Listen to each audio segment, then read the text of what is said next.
થયો એ માનવ. રૂકમિણીજી કહેવા લાગ્યા કે લક્ષ્મીજી કહેવા લાગ્યા કે આપે એને બધું જ આપ્યું, શ્રી પણ આપી દીધી, લક્ષ્મી પણ આપી દીધી, પણ તે છતાંય આપને ધન્યવાદ નથી કહેતો. ભગવાન મુસ્કુરાયા, મંદ સ્મિત કરવા લાગ્યા અને કહેવા લાગ્યા ની મારી પાસે શ્રી માગી, શ્રી આપ્યું, બલ માગ્યું, બલ આપ્યું, જ્ઞાન માગ્યું, જ્ઞાન આપ્યું, ઐશ્વર્ય માગ્યું, ઐશ્વર્ય આપ્યું, પણ મારી પાસે શાંતિ માંગવાનું ભૂલી ગયો છે. ક્યારેક ધન પાછળ દોડશે ને ક્યારેક બલ પાછળ, કે મારી બહુ મોટી સત્તા થઈ જાય ને અહીંનું ઇલેક્શન જીતી જવું ને ત્યાંનું આમ થઈ જાય ને કંઈક બહુ મોટી સત્તા થઈ જાય, મારી બલ મળી જાય, યશ મળી જાય, કીર્તિ મળી જાય, એ બધાની પાછળ દોડશે, પણ ક્યાંય એને જ્યારે શાંતિ નહીં મળે. છેવટે જ્યારે મારી શરણમાં આવશે ત્યારે હું એને શાંતિ. બોલ બેટા, હવે તને શું જોઈએ છે? યુવાન કહેવા લાગ્યો કે એક માળા આપી દો ને એક મંત્ર સંભળાવી દો મને, બસ શાંતિ જોઈએ છે. તમેવ શરણમ ગચ્છ સર્વભાવેન ભારત તત્પ્રસાદાત પરમ શાંતિ આચરેત આદિ ગચ્છતિ. ગીતામાં ભગવાન કહી રહ્યા છે, બધે જ રખડ્યા પછી પણ જ્યારે કશું જ ન મળે, પણ જ્યારે મારી શરણમાં આવે ને ત્યારે જ હું એને શાંતિ એ જ સમયે પ્રદાન કરી દઉં છું. મારી શરણમાં આવ્યા પછી એને શાંતિ મળે છે, બાકી દોડ્યા જ કરશે પણ એને શાંતિ મળે નહીં. ભગવાને આ બધી જ ઇન્દ્રિયો આપણા વશમાં આપી, બધી જ ઇન્દ્રિયો, પણ ખાલી આ કર્ણનો કંટ્રોલ ભગવાને પોતાની પાસે રાખ્યો છે. જો નેત્ર આગે પલકો રૂપી દ્વાર છે, અધરો આગળ, આપણે રસના આગળ બી અધરો રૂપી દ્વાર છે ને. આ ત્રણ ઇન્દ્રિયો એક સાથે ચાલે, કર્ણ, નેત્ર અને રસના. જેવું તમે સાંભળો એવું તમને દેખાય ને જેવું તમે જુઓ એવું તમે બોલો, એક સાથે જ ચાલે. કોઈક જગ્યાએ સાંભળ્યું હોય કે આ શ્રી હરિરાયજી મહોદય શ્રી બહુ ઘમંડી છે, જ્યારે આવીને મળ્યા હો એટલે કઈક હાથ ઊંચો કરીને આશીર્વાદ ના આપ્યો એટલે પાછળ પેલા બીજા વૈષ્ણવને જઈને કે હા સાચી વાત સાંભળી હતી, બહુ ઘમંડી છે, જોતાય નથી અમારી બાજુ. કેમ? કારણ કે સાંભળ્યું છે ખોટું એટલે દેખાય છે ખોટું, અને દેખાય છે ખોટું માટે બોલો છો ખોટું. એટલે સૌથી પહેલા જે નવધા ભક્તિમાં બી જે સૌથી પહેલી ભક્તિ કહી એ કહી છે શ્રવણમ. આને ઉત્તમ કરો. જો સારું સાંભળશો તો સારું દેખાશે, ને સારું જોશો તો સારું બોલશો. આ નામને કર્ણકુટય, આ કર્ણોને દોના બનાવીને આ નામને પી જવાનું છે, આ રસનું પાન કરવાનું છે. આ નામનું બહુ જ મહત્વ છે. કહેવાય છે કે એક નાની બાલિકાને એની માતા પ્રભુધામ થઈ ગઈ એક વખતે. શાસ્ત્રોની અંદર વાર્તા આવે છે,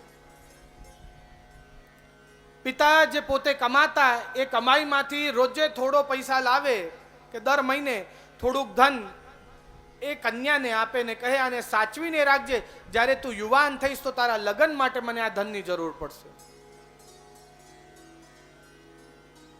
કન્યા એને સાચવી રાખે. જેમ જેમ યુવાન થતી ગઈ, સમય આવ્યો લગ્નનો, પિતા આવ્યા કે લાવ એ ક્યાં છે ધન મને આપ, હવે તારે લગ્નની તૈયારી કરીશ. એટલે પેલી કન્યાએ શ્રીમદ ભાગવત પિતાના હાથમાં આપી. પિતા પૂછવા લાગ્યા, અરે દીકરી આ શું? પિતાશ્રી શ્રીમદ ભાગવત છે. પાનો ફેરવો. પિતાએ એક પાનો ફેરવો તો ત્યાં એક નોટ રાખી મૂકી છે, બીજો પાનો તો બીજી નોટ, ત્રીજો પાનો તો ત્રીજી નોટ. આમ કરતા શ્રીમદ ભાગવતના દરેક પાના પર એક એક નોટ મૂકી રાખી છે. કોઈક જગ્યાએ 2 નોટ, કોઈક જગ્યાએ 5 નોટ, કોઈક જગ્યાએ 1 નોટ, એવી રીતે મૂકી રાખી છે. પિતાએ કહ્યું, અરે આ શ્રીમદ ભાગવત તો અહીંયા બહાર જ પધરાવી હોય છે, આટલો બધો ધન તો એકદમ સાવ ખુલ્લામાં મૂકી રાખ્યો, કોઈ ચોરી જાય તો? દીકરી કહેવા લાગી, પિતાશ્રી ચોર હશે ને એ ભાગવત અડે નહીં. ચોર જે હશે ને એ ભાગવત અડે નહીં, અને જો ભાગવત અડકશે ને એક વાર પાનો ફેરવશે ને તો એ પછી ચોર રહે નહીં. આ નામનું મહત્વ છે, આ નામનું સામર્થ્ય છે. કોઈ સાધારણ વસ્તુ નથી. આ શ્રીમદ ભાગવત રસમાલયમ છે. પ્રભુ માટે સમય કાઢવો, એના નામ માટે સમય કાઢવો. મનુષ્ય જેટલા બધા આધુનિક ઉપકરણોની રચના કરી એ શેના માટે કરી? સમય બચાવવા માટે જ કરી ને. પહેલા ઘડિયાળ કેમ જોવાતી ખબર છે? એક મોટા પાત્રમાં પાણી ભરો, પછી એમાં એક વાટકીમાં છિદ્રો હોય, એ વાટકી એમાં તેરાવો, એટલે ધીરે ધીરે ધીરે ધીરે 1 કલાકમાં પેલી વાટકી ડૂબી જાય. જોઈ છે ઘડિયાળ? હતી એવી. પહેલા કપડા ધોવા માટે નદી કાંઠે જતા, હવે બટન દબાવો ઘરે એટલે વોશિંગ મશીન બધું કામ કરી દે છે. પેલા બેલગાડાઓમાં કે ચાલતા ચાલતા એક ગામેથી બીજા ગામે જતા. હવે તો ગાડીમાં સ્ટાર્ટર લગાવો એટલે આખું જગત નાનું દેખાય છે. એટલે પહેલા એક ગામમાંથી બીજા ગામે જતા તમને 10-10 દિવસ લાગી જતા.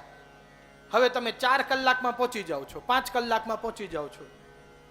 તો આટલા બધા દિવસો જે બચ્યા એ દિવસો ક્યાં ગયા પછી? પેલા કપડાં ધોતા તમને કલાક લાગતું, તમે નદી કાંઠે જાઓ, કપડાં ધુઓ, પાછા આવો, સુકાવો. હવે તો બટન દબાવો એટલે કપડાં ધોવાઈ જાય ને સુકાઈ જાય છે. તો જે કપડાં ધોતા કલાક લાગતા એ કપડા માટે હવે માત્ર 15 મિનિટ, તો બાકીના 45 મિનિટ ક્યાં જાય છે? ઘડિયાળ બધા પહેરે છે પણ ટાઈમ કોઈની પાસે નથી આજે. કેમ એવું છે? એ ટાઈમ ક્યાં જાય છે? કોઈ ગણિત કરો છો? એ બધા પેલા સાસ વહુના ચેનલોમાં જાય છે એ ટાઈમ બધા.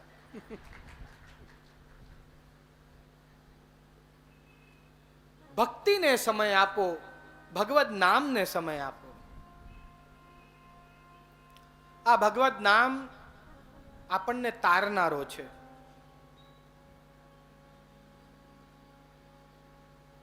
આ ભગવદ નામની એવી મહિમા છે કે પ્રભુ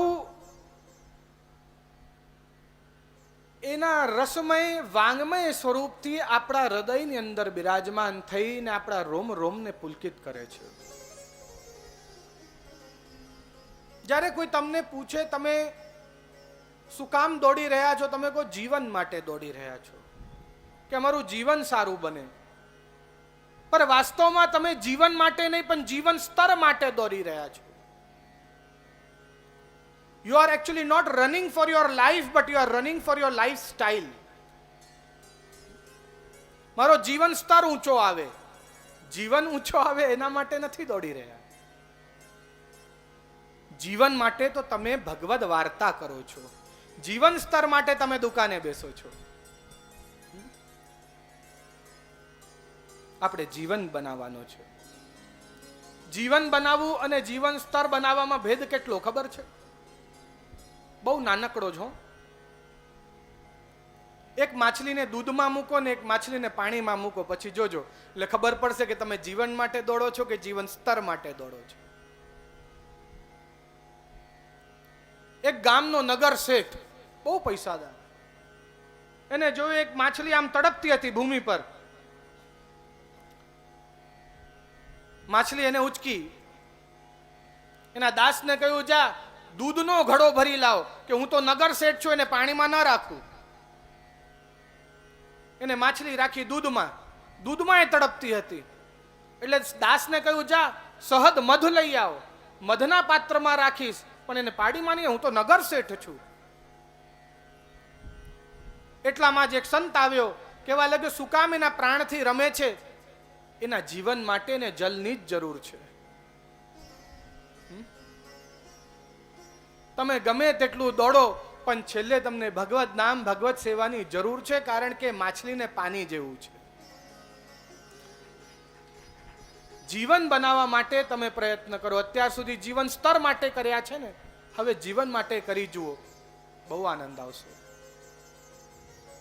આવું આ ભગવત નામ આપ શ્રી હમણાં જ આજ્ઞા કરી કે આદિ ભૌતિક, આધ્યાત્મિક અને આદિદૈવિક 3 સ્વરૂપ કયા શ્રીમદ ભાગવતના. આ સાગર છે કૃપાનું, આ સાગર છે જ્ઞાનનું. જેમ સાગર પાસે પણ 3 પ્રકારના જીવ આવે છે, આદિભૌતિક, આધ્યાત્મિક અને આદિદૈવિક, એમ શ્રીમદ ભાગવતમાં પણ 3 પ્રકારના જીવ આવે છે. તમે કયા કેટેગરીના છો એ પોતે તમે વિચારજો. આદિભૌતિક જીવ કેવા હોય કે જે સાગરના તટે આવે, થોડું ઘણું રમે રેત જોડે અને જતા રહે. આધ્યાત્મિક જીવ કેવા હોય કે જે સાગરના તટે આવી શંખ વીણે, સીપ વીણે, એને આધ્યાત્મિક જીવ કહેવાય. અને આધિદૈવિક જીવ કેવા હોય કે જે સાગરના અંદર ગોતો લગાડીને એમાંથી મોતી જેવા રત્નો કાઢી લાવે. આ શ્રીમદ ભાગવત ના અંદર પણ આવા બધા જ પ્રકારના, કે કોઈ જે આદિભૌતિક જીવ હશે એ કઈ ભૌતિક વસ્તુની ઈચ્છા, કારણ કે આ તો કલ્પવૃક્ષ છે, એની પાસે જે માંગણી કરશો એ આપશે. પર જે ભૌતિક માંગશો તો માત્ર આપને ભૌતિક આ ધન સંપત્તિ આદિ જેવું મળશે. જો માત્ર આધ્યાત્મિક માંગશો તો આપને મોક્ષ જેવું કંઈક મળશે. પણ ભાગવતનો ઉત્તમ ફલ મોક્ષ નથી, ભાગવતનો ઉત્તમ ફલ તો ભક્તિ છે. મોક્ષ તો ભાગવતનો જો એક શ્લોક, એક શબ્દ પણ જો ધ્યાનપૂર્વક, રસપૂર્વક, ભાવપૂર્વક જો આપણે સાંભળી લીધું હોય તો મોક્ષ તો ત્યાં જ મળી જાય છે. સંપૂર્ણ ભાગવત શ્રવણ કરવાથી તો ભક્તિ મળે છે, એ કૃષ્ણનો પ્રેમ મળે છે. અને એ સાગરમાં ગોતા લગાવી અને એના મોતી કાઢવા જેવું છે, એમાંથી રત્નો કાઢવા જેવું છે. એ શ્રીમદ ભાગવતના સન્મુખ જે ભાવ પ્રકટ કરશો એ પૂર્ણ કરશે. ભગવાનનું જ રસમય સ્વરૂપ કહ્યું, વાંગમય સ્વરૂપ કહ્યું. જેમ શ્રીનાથજી બાવાના 12 શ્રીઅંગ બતાવ્યા, એમ શ્રીમદ ભાગવતના 12 સ્કંદ બતાવ્યા છે. પહેલો અને બીજા સ્કંદની સરખામણી કરી છે 2 ચરણો જોડે. એ પછી ત્રીજો અને ચોથો ચરણ 2 બાહુ કયા, અને પછી 5મો અને 6ઠ્ઠો સ્કંદ એ 2 જંઘા કયા છે. વિચાર આવે છે કે ચરણ પછી તો જંઘા આવે અને જંઘા પછી બાહુ આવે, તો આ કેમ પહેલા બાહુ અને પછી જંઘા? સમજાવીશ. આગળ 7મો સ્કંદ જે છે એ દક્ષિણ ભુજા કહી, જે અહીંયા આપે આપના કટીએ પધરાવી રાખી છે. એની આગળના 8મા અને 9મા સ્કંદ એ 2 વક્ષસ્થલ કયા છે. 10મ સ્કંદ ભગવાનનું હૃદય કહ્યું છે, શ્રીમદ ભાગવતનું હૃદય રૂપ બતાવ્યું. 11 સ્કંદ એ મસ્તક કહ્યું અને 12 સ્કંદ એ વામ ભુજા કહી છે. આ પ્રમાણે શ્રી વલ્લભે શ્રીમદ ભાગવતના 12 સ્કંદના વર્ણન કર્યા છે. કેમ આ પ્રકારે કર્યું? અહીંયા એક માતાના સ્વરૂપે પ્રભુને જોવામાં આવ્યા છે. જેમ એક બાળક ઘૂંટરું ઢીંચીને ચાલતો ચાલતો અને માતાના બંને ચરણ પકડે, એટલે પહેલા 2 સ્કંદ 2 ચરણ કહ્યા. અને માતા એ બાળકને પોતાના બાહુમાં ઉચકી લે માટે જ ત્રીજો અને ચોથો સ્કંદ 2 બાહુ કયા છે. અને બાહુમાં ઉચકીને પોતાના જંઘા પર સુવડાવે છે માટે આગળ 5મા અને 6ઠ્ઠા સ્કંદ 2 જંઘા કયા. અને પોતાના ગોદમાં સુવડાવે અને એ બાળક પોતે એ માતાના સ્તન સુધી પહોંચી શકતો નથી. પહોંચી શકે છે? નહીં. ક્યારેક નાનો બાળક તમે મંદિરમાં લઈ ગયા હો તો તમે એને જોયો હશે, ઉપર જે ઘંટડી લટકાવેલી હશે ને, કૂદીને એને સ્પર્શ કરવા જશે, પેલી ઘંટડી સુધી બિચારો પહોંચે નહીં. એટલા પિતા એને જોઈ જોઈને મુસ્કુરાવશે ને, પિતા આવશે ને એને ખોડામાં ઉચકશે, ત્યારે ઘંટડી પર ને પછી જેમ ઘંટડી વગાડશે ને એટલે એટલો પ્રસન્ન થશે કે પિતા મેં ઘંટડી વગાડી, મેં ઘંટડી. પર ભાઈ, જો પિતાએ ઉચક્યો ના હોત તો તે ઘંટડી વગાડી કેમ નહીં હોત? અને આ જે દક્ષિણ બાહુ છે ને, એ દક્ષિણ બાહુ એ જ પિતાનો એ જ ભુજા છે કે ઉચકે છે. એટલે એ ભુજાને એ બાળકના મસ્તકની નીચે લગાડીને બાળકને ઊંચો કરે છે, જેથી એ બાળક સ્તન સુધી પહોંચી શકે. એક શુદ્ધાતુર બાળક એ માતાના પયનું પાન કરી શકે, અને ત્યારે એ બંને વક્ષસ્થલમાંથી જ્યારે પયનું પાન કરે ત્યારે માના હૃદયમાં પ્રેમ જાગે, અને માટે જ એ હૃદયનું સ્વરૂપ 10મ સ્કંદ કહેવાયું. અને જ્યારે માતાના હૃદયમાં પ્રેમ જાગે ત્યારે માં શું કરે, એ બાળકના મસ્તક પર ચુંબન કરે, પોતાનું મસ્તક ઝુકાવી, માટે એકાદશ સ્કંદ મસ્તક કહ્યું. અને એ ચુંબન કરી અને આ જે વામભુજા જે છે એનાથી એ બાળકને પોષણ આપે છે, વહાલ આપે છે. માટે વામભુજા જે છે એને દ્વાદશ સ્કંદમાં એને ગણતરી કરવામાં આવી છે. આવો સ્વરૂપ શ્રીમદ ભાગવતનું શ્રીનાથજી બાવાના સ્વરૂપની જોડે આપે સરખામણી કરી છે. 12 સ્કંદ છે, એના અંદર 335 અધ્યાય છે. એની સાથે સાથે માનવામાં આવે છે કે 18,000 એના શ્લોક અને 5,76,000 અક્ષર બિરાજમાન છે. જો આપને આ ક્રમ બહુ ઇઝીલી યાદ રાખવું હોય ને, તો આપણે મનની અંદર શું વિચારવું કે ભગવાન જોડે ડાયરેક્ટ વાત કરવા માટેનો આ મોબાઈલ નંબર છે. શું વિચારવું આપણે? ભગવાન સાથેનો ડાયરેક્ટ વાત કરવા માટેનું આ મોબાઈલ નંબર છે. મોબાઈલ નંબર શું છે? 1233518575. કેટલા નંબર થયા? 12335. કેટલા નંબર થયા? આ 5. અને 18575 કેટલા નંબર થયા? આપના મોબાઈલ નંબર જો છે એ કેટલા અક્ષરનો હોય છે? 10. આ પણ 10 નો જ છે. 12 સ્કંદ એટલે 12, એમાં 335 અધ્યાય એટલે 335, એ પછી 18,000 શ્લોક એટલે 0 કાઢી નાખે એટલે ખાલી 18 ગણીએ એટલે 18,000 શ્લોક એટલે ખાલી 18 લીધા એટલે 18, અને પછી 576 એના અંદર અક્ષર છે એટલે 576. એટલે આમ કરીને આ આખો અંક બને છે એ પ્રભુને ડાયરેક્ટ વાત કરવાનો મોબાઈલ નંબર શ્રીમદ ભાગવત છે. એની જો ડાયરેક્ટ કોન્ટેક્ટ છે શ્રીમદ ભાગવત. જો આમ યાદ કરશો ને તો અક્ષર બરાબર યાદ રહેશે, અંકો. એમ કહેવામાં આવે છે 7 પ્રકારના અર્થ કર્યા છે શ્રીમદ ભાગવતના શાસ્ત્રે, સ્કંદે, પ્રકરણે, અધ્યાયે, વાક્યે, પદેક્ષરે. એનો શાસ્ત્રાર્થ કર્યો છે, સ્કંધાર્થ કર્યો છે, પ્રકરણાર્થ કર્યો છે, અધ્યાયાર્થ કર્યો છે, વાક્યાર્થ કર્યો છે, પદાર્થ કર્યો છે, અને અક્ષરે અક્ષરનો પણ અર્થ છે. આગળ જેમ જેમ આપણે વધીશું હું આપને સમજાવીશ કે આ ભાગવતના દરેક અક્ષરનો પણ અર્થ કેવી રીતે બને છે. ભાગવતનું પ્રારંભ થયું વર્યાનેશ તે પ્રશ્ન, વ શબ્દથી. એ જ સમયે સુખદેવજી સમજી ગયા કે આ મારે કોઈ ભાગવતનું પાન નથી કરવાનું, અહીંયા તો મારે અમૃતનું પાન કરવાનું છે 7 દિવસ. કારણ કે વ અક્ષર અમૃત બીજ કહેવાય છે, એટલે એક અક્ષરનું પણ અર્થ નીકળ્યું. વર્યાનેશ તે પ્રશ્ન. આ ભાગવતના તો એક એક અક્ષરનો અર્થ નીકળે, અને માટે જ આપણે પહેલા ભાગવત નામનો અર્થ સમજી રહ્યા છીએ. અને એના અંદર સૌથી પહેલા ભા પ્રદીપ્તૌ દાતૌ એવું કહ્યું.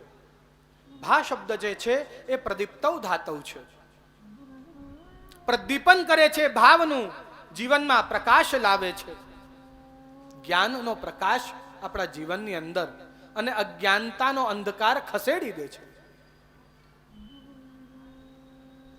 આપ અહીંયા જેટલા પણ બેઠા છો, આપ પોતાનો હાથ બધા આમ કરો, કરો બધાએ કરો. હાથ તરફ જુઓ. આ હાથ કોનું? મારું. આ કાન કોણા? આ નાક કોણી? આ આંખ, આ માથું, આ શરીર કોનું? તો હું કોણ?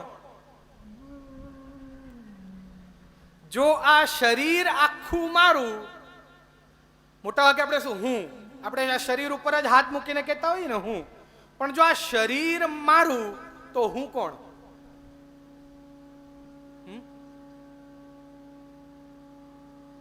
રામકૃષ્ણ પરમહંસ એક સત્સંગમાંથી નીકળીને જઈ રહ્યા હતા. ત્યાં હોલમાં જ્યાં એમનો સત્સંગ થઈ રહ્યો હતો, એ હોલમાં જ એક બહુ ઘમંડી પૈસાદાર એક માણસ હતો, કોઈ કરોડપતિ.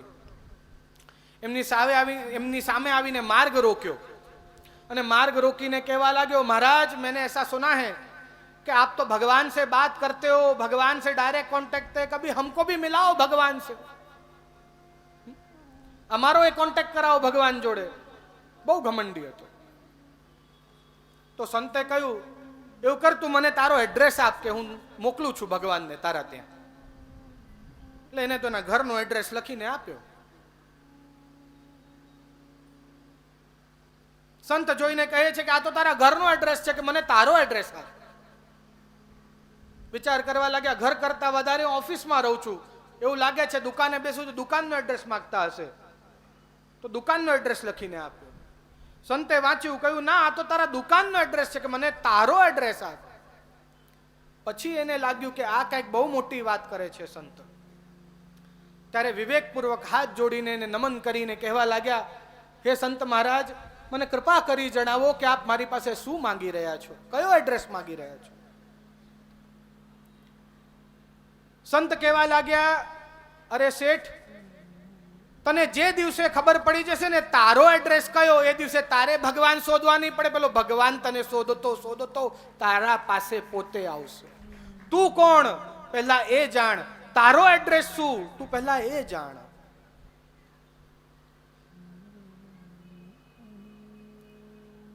પાંચ પ્રકારની અવિદ્યા અધ્યાસ: દેહાધ્યાસ, પ્રાણાધ્યાસ, ઇન્દ્રિયાધ્યાસ, અંતઃકરણાધ્યાસ અને સ્વરૂપ વિસ્મૃતિ.